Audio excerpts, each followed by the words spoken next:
Hey guys, welcome back to Foreign Reacts, man. Today we're going to be checking out why Dutch bikes are better and why you should want one. So most of y'all, if y'all watched my Dutch reaction videos to Netherlands, y'all probably know I'd never, had a bike before. I've never owned one before, so never used one. But when I move to Europe, God's willing, I'm definitely going to add a bike to my add it to my I don't know, add it to something. I'm gonna own a bike. But the point is, guys, we're gonna be doing this reaction video today. I don't even know how am I even gonna use a bike, but we'll see. But guys, thank you for watching. I appreciate all the love and support, man. Let's check out this video. Welcome to Foreign Reacts. If you're new, please do subscribe. And we do foreign reactions here. Everything done here has to be foreign to the reaction, and that's who I am. So without further ado, guys, let's get right into this video.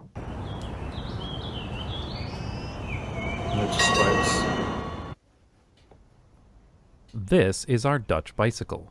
It's an oma fiets, literally grandma bicycle. There is really nothing special about it, at least here in the Netherlands. But in Canada, the US, or many other countries, this bike would be very unique indeed, and bicycles like this one really surprised me the first time I visited the Netherlands. Oh, so you're not Dutch. There's a good reason for this uniqueness. In the Netherlands, bicycles are seen as a tool for everyday transportation, a way to get from point A to point B quickly and efficiently. In most other countries, bicycles are used primarily for sport and exercise. Right. This one difference explains nearly everything special about a bike like this. Now, it's not like this is the only kind of bicycle you'll see in the Netherlands, of course. There are many others, including e-bikes, cargo bikes, hand cycles, and you'll definitely see road bikes used for sport too, especially on weekends. But for everyday urban transportation, this style of bicycle is by far the most common.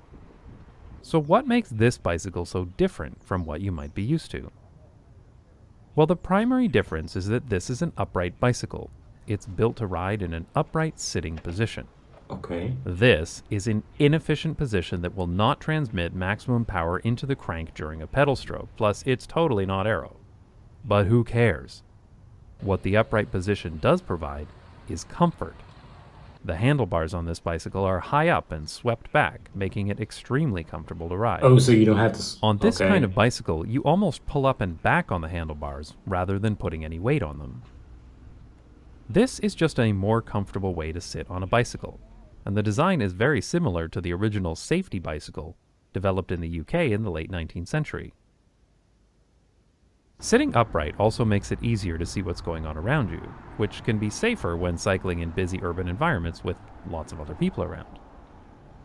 Riding this way lets you wear any type of clothing you'd like because it's no different than sitting in a chair, which is why you see most people in the Netherlands dressed for the destination and not the ride. Makes sense. This bicycle has a step-through frame, meaning that you can get on and off it very easily without having to swing your leg around like you do on a bike like this with a crossbar. Oh, makes sense. These frames are fine and you'll definitely see them here, but I find them particularly annoying if you have a kid seat because if you swing your leg up to get on, You might kick him over. you kick your kid in the head. Fatal. You just commit murder, bro. And I don't understand why we still call these men's bikes when it's the only kind you can hit your nuts on. Because step-through frames are more comfortable to use, they're increasingly popular for both men and women. This is another thing that contributes to people wearing normal clothes when cycling, and why you'll even see women wearing dresses and skirts. Speaking of skirts, this thing is called a skirt guard or coat guard, and it's quite common on Dutch bicycles. It prevents long articles of clothing from getting stuck in the spokes as you ride. It also helps prevent a child sitting on the back from getting their foot stuck. Another thing to protect your clothing is the chain guard, a plastic or metal cover over the bicycle chain. It also helps to protect the chain from the elements, making it last longer. Makes sense. This thing here is called a frame lock, and almost every bicycle in the Netherlands has one. These are incredibly convenient for so many reasons, but I've almost never seen them outside of the Netherlands, Denmark, and Japan. They are an easy way to lock the back wheel of your bicycle for quick stops, which makes it really, really easy to pop into a shop when riding somewhere. Bro, I just can't imagine going to the Netherlands and actually seeing all these bikes. I've never seen that many bikes before.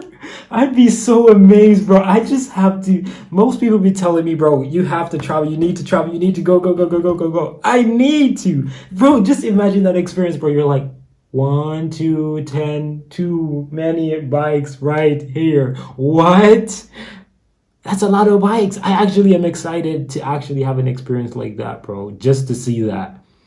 Unlike some people who are weirded out by differences, I love differences. I love it.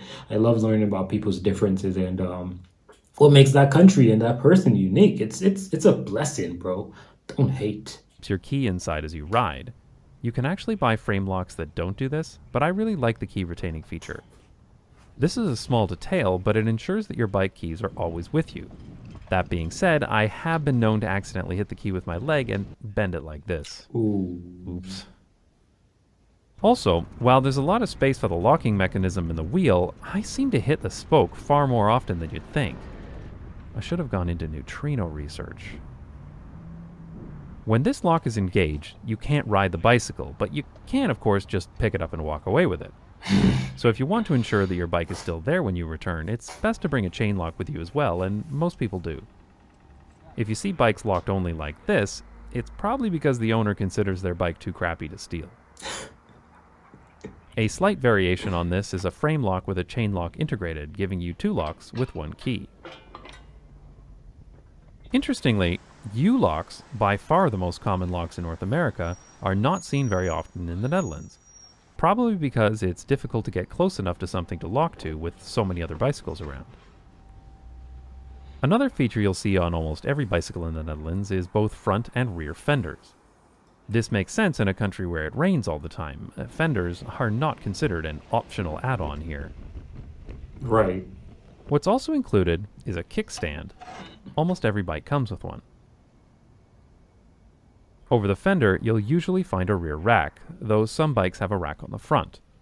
Ultimately, these bicycles are meant to be useful, so having panniers at the back or a box on the front allows people to carry a surprisingly large amount of stuff. No SUV required.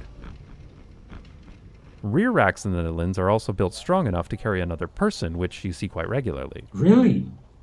But then everything on a Dutch bicycle is heavy duty. These aren't aluminium or carbon fiber frames, they're made of solid steel. These bikes are not built for speed, they're built to last. Oh, and comfort maybe? In general, Dutch bicycles are built to be low maintenance. So when a bicycle has gears, they're often internal hub gears like this one. In-hub gearing is great because they almost never need maintenance. This is very different from derailleurs, which I find are constantly going out of alignment. Of course, many bicycles, including this one of ours, don't have any gears at all. You might also notice that this particular bike doesn't have any handbrakes either. A lot of bikes here do have handbrakes, but this one uses coaster brakes that you engage by cycling backwards. This was fascinating to me because in Canada, you will never see brakes like this except on children's bikes. They take some getting used to, but I really prefer cycling like this, as it feels so natural to pedal forward to speed up and pedal backwards to brake. That's cool. By not having any handbrakes or gears, it keeps the bike simple and maintenance-free. It also avoids any cables that might accidentally get stuck on other bicycles when parking in tight places. All of this is done to keep the bicycle in good working condition, which is important when it's your primary mode of transportation. The only problem we've ever had with this bicycle is the occasional flat tire. And speaking of tires, did you know they use a different tire valve here? In the US and Canada, there are only ever 2 tire valves. Presta, found on road bikes, and Schrader, found on everything else. Here in the Netherlands, they use a Blitz valve. These valves have a little ball that prevents air from getting out. They're really easy to work with. In case you're curious, you can just use a regular Presta pump to fill these. Just pump it up to a high enough pressure and the valve will open automatically. Another thing you'll sometimes see on bicycles here is a dynamo. These go in the wheel hub or on the wheel and generate enough electricity to power LED lights. These are pretty nice as you never need to worry about recharging batteries or forgetting your lights. Just another small thing that makes these bicycles simple for everyday use. And lastly, the bell on this bike makes a pleasant sound. Knock, Though knock. you hardly ever need to use your bell here, so it doesn't really matter. When we were still living in Canada, we knew about upright Dutch-style bikes and tried for years to buy one, but they were almost impossible to find.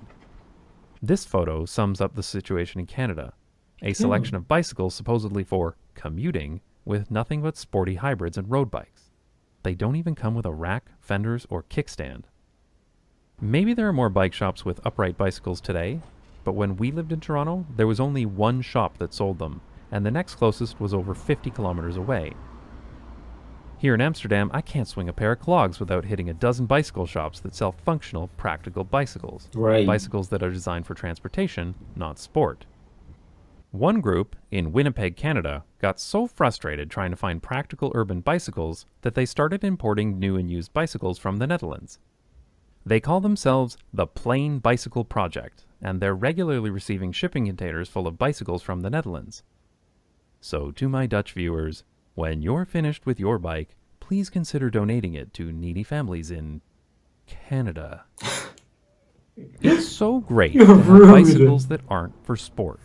Bicycles whose primary function is to be there when you need it, to carry your shopping or your friend, and to be used with as little effort as possible.